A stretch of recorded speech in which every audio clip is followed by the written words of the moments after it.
Pasok na tayo, sir. Mangkanor.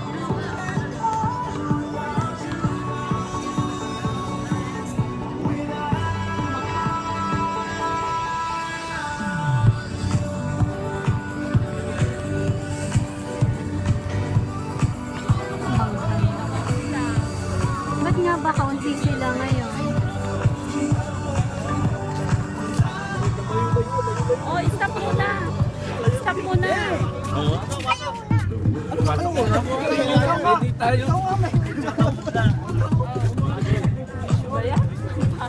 At ito na ang pangatlong team na papasok sa ating court, ang Straw Hat Team. Monkey Dilubi. Yun, pasok tayo mga sir. Mga pirata, nandito na. Kaya nga, hindi naman yata sila maglalaro.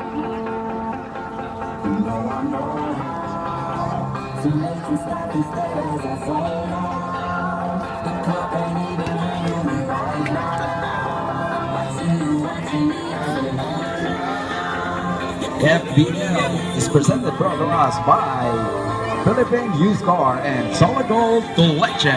At eto na po ang pang-apat na team na papasok sa ating court, ang Bulacan Syndicate.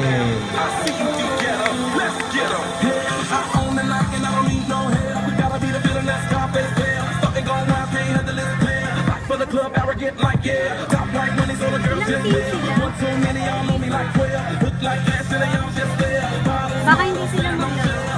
Dati, ang dami kaya. Ang last na ano nila, ako lang dati. Ako lang naman ako natin. Ang dami nila dati.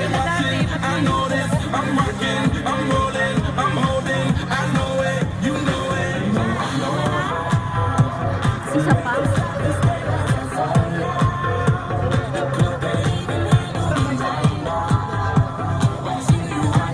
Yan ang pang-limang team na papasok sa ating court. Steal, ambush.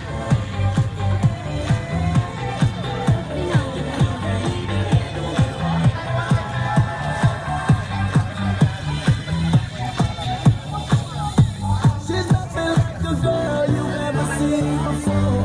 Nothing you can compare to your neighborhood. Oh, I'm trying to find the words to describe this girl without being disrespectful. The way that booty moving, I can't take no more. Had to stop what I'm doing so I can pull her close. I'm trying to find the words to describe this girl without being disrespectful.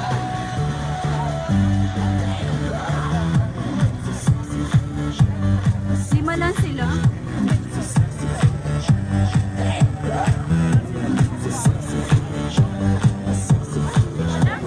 Kaya nga.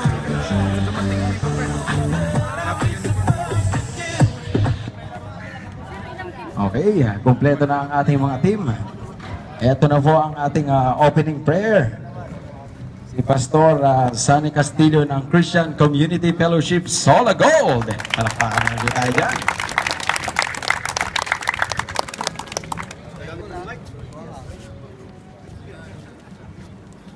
Halina po tayong magsiyoko at tayo po'y magpasalamat sa araw na ito. Marami pong salamat dahil po meron po tayong grupo ng mga Pilipinong nagbigay ng panahon upang kahit pala'y ang kaganapan ng Ramadan basketball game ay magkaroon ng katuparan. Lord, marami pong salamat, Panginoon. Marami pong salamat sa lupon ng FBL, Panginoon, na ang araw na ito ay ibinigay mo upang makapagsimula sila sa magandang adhikaing magkaroon, Panginoon, ng mga Pilipinong sama-samang maglalaro sa isang palakasan. Marami pong salamat, Lord. Alam mo, Lord, na kami ay dapat na iisa ang isip, iisa ang diwa, at kami nakasuot ng uniforme upang kaipalay maglaro ng larong Pilipinong basketball, Panginoon. Marami rin pong salamat pagkat ang kanaisan mo sa amin, Lord, ay magkaroon po ng pagkaayos. Of course, ang FPL ay may mga nakatakdang regulasyon upang kami maglaro ng maayos, walang kaguluhan, at ikangay uuwi po kaming malakas, masigla, kahit ano po ang outcome ng aming laro, Panginoon. Marami pong salamat, Lord, because we know we are going to press on whatever yung kailangan po naming attitude toward the games so that at the end ay makakuha po kami ng eksperyensya, makakuha po kami ng medalya na kung ano pong kumpanya ang aming inire-represent.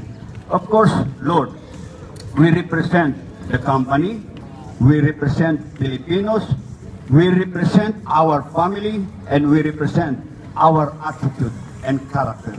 For how we pray today, Father God, this is only the beginning of how we, creator o creation ng iyong pagmamahal ay maglalaro, Panginoon, ng may kasiyahan sa aming puso. Hayaan pong matapos ang adhikain ito ng FBL na Lord, na lalong maging masaya, masigla ang bawat isa sa amin.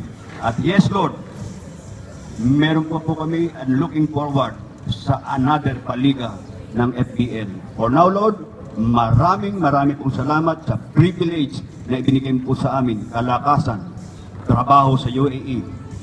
Lord, ang aming pong mga mahal sa buhay. At pagpalain mo po ang bawat isa na magtatangkilik at manunood, Panginoon, ng larong ito. Marami pong salamat sa FBL at sa mga manlalaro, sa referee at sa committee. Maraming pong salamat. In Jesus' name we pray. Amen.